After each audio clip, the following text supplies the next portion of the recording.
Criolo canta que meninos mimados não podem reger a nação e frase nenhuma explica melhor o chocante caso do cão orelha. Mas para falar sobre esses meninos não podemos falar apenas sobre o cachorro, porque isso envolve um indígena que ninguém está lembrando de mencionar. Calma que até o final você vai entender. No dia 4 de janeiro, um cachorro que era cuidado por toda a comunidade da Praia Brava em Florianópolis foi cruelmente torturado e não resistiu aos ferimentos, gerando comoção e revolta nacional. Segundo imagens e investigações, ao menos 4 jovens estariam envolvidos nas agressões, todos eles menores de idade. Nos últimos dias, a Polícia Civil cumpriu mandados de busca e apreensão nos endereços dos envolvidos, sendo que só 2 jovens foram encontrados. Os outros 2 estão curtindo as férias nos States. E isso sim é crucial para o debate. O que une o perfil desses moleques não é apenas a menoridade, mas principalmente seu status social. Jovens brancos, de famílias tradicionais e bem abastadas, consequentemente muito influentes. Tanto que a polícia não agiu apenas contra eles, mas também contra 2 pais e um tio, sendo 2 empresários e um advogado que teriam ameaçado um segurança da rua onde o crime aconteceu para não testemunhar. Outro ponto que chamou a atenção foi que a juíza inicialmente nomeada para o caso se declarou impedida e foi substituída, levantando na internet a suspeita de amizade da magistrada com familiares dos envolvidos, fato não confirmado. O que é confirmado é a certeza da impunidade de quem ocupa uma posição privilegiada na sociedade burguesa. Inclusive, não foi sequer a primeira vez que esses adolescentes fizeram algo do tipo, que reforça o sadismo de quem demonstra ser incapaz de enxergar a gravidade dos seus próprios atos. Quando o Criolo canta que meninos mimados não podem reger a nação, não trata apenas de cargos políticos, mas sobre o todo. Afinal, esses garotos são o tipo que tem acesso a uma vida quase de treinamento para liderar. Liderar a nação, liderar a casa, liderar posições de decisão, liderar empresas, liderar júris, o que me faz lembrar de um caso similar e também muito marcante. Em Brasília, na madrugada de 20 de abril de 97, 5 jovens tal qual os da Praia Brava decidiram se divertir de maneira cruel. Ao voltarem de uma balada e avistar um homem dormindo em um ponto de ônibus, decidiram passar em um posto, comprar 2 litros de gasolina que jogaram sobre o homem e atearam fogo. O homem era Galdino Jesus dos Santos, um indígena de 44 anos da etnia Pataxó Ranhanhan, que tinha ido a Brasília no Dia dos Povos Indígenas lutar por demarcação de terras. Ao chegar tarde na pousada que tinha reservado, não conseguiu entrar e decidiu esperar ela abrir dormindo no ponto, até que virou obra de brincadeira daqueles playboyzinhos. Brincadeira porque foi isso que eles alegaram ter sido a intenção na delegacia quando foram presos horas depois. Em comum com o caso do Orelha estava o perfil de herdeiro dos criminosos. Um deles era enteado de ministro do TSE,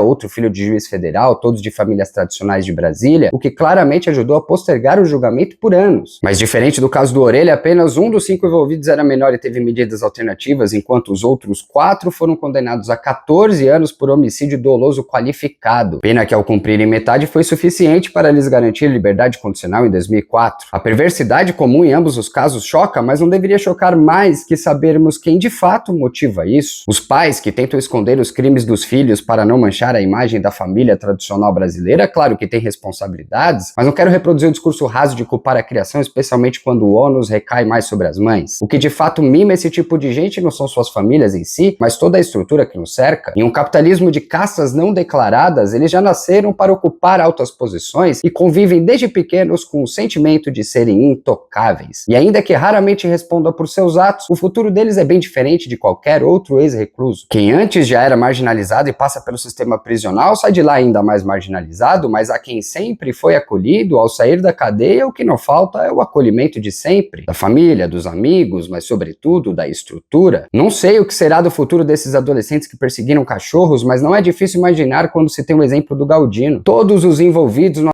assassinato do indígena hoje são servidores concursados e vivem muito bem, obrigado. Max Rogério é analista do Tribunal de Justiça do Distrito Federal, ganhando cerca de 15 mil reais por mês. Antônio Novelli Villanova é fisioterapeuta da Secretaria de Saúde do Distrito Federal, ganhando mais de 15 mil. Heron Chaves é agente de trânsito e também ganha mais de 15 mil. Tomás Oliveira de Almeida é técnico do Senado Federal com salário que ultrapassa 22 mil reais, mas sem dúvidas o caso mais simbólico é o do irmão de Tomás, Gutenberg, o único menor no caso. Em 2014 foi aprovado em um concurso da Polícia Civil, entretanto ao chegar na análise de vida pregressa foi barrado. Chegou a lutar no STJ para reverter a decisão e como seu advogado contou com alguém que anos depois deixaria a profissão para se aliar a Bolsonaro e se tornar governador de Brasília, Ibanez Rocha. Sem sucesso, Gutenberg desistiu da Polícia Civil, mas não da polícia, e em 2016 foi aprovado para a Polícia Rodoviária Federal. E embora também tenha sido barrado pelo seu histórico, dessa vez uma decisão da Justiça foi favorável e a PRF simplesmente foi obrigada a aceitá-lo. Como se não bastasse, em 2021, a pasta liderada por Moro no governo Bolsonaro, amigo do ex-advogado de Gutenberg e então governador, decidiu promovê-lo. Famílias como a dos envolvidos nesses casos são as que comumente bradam por punições mais rígidas, reclamam da impunidade e querem ver menor na cadeia sim, mas não nesses casos, claro, pois quando o criminoso é da casta intocável, intocável deve ser, fazendo com que seja tão comum vermos pessoas se escorando em seus privilégios para cometer atrocidades, do cachorro ao indígena, da corrupção ao feminicídio, tornando cada vez mais evidente que nossa sociedade definitivamente não se baliza nem por mérito, tampouco por moral. São apenas castas, a casta de meninos mimados que regem a nação.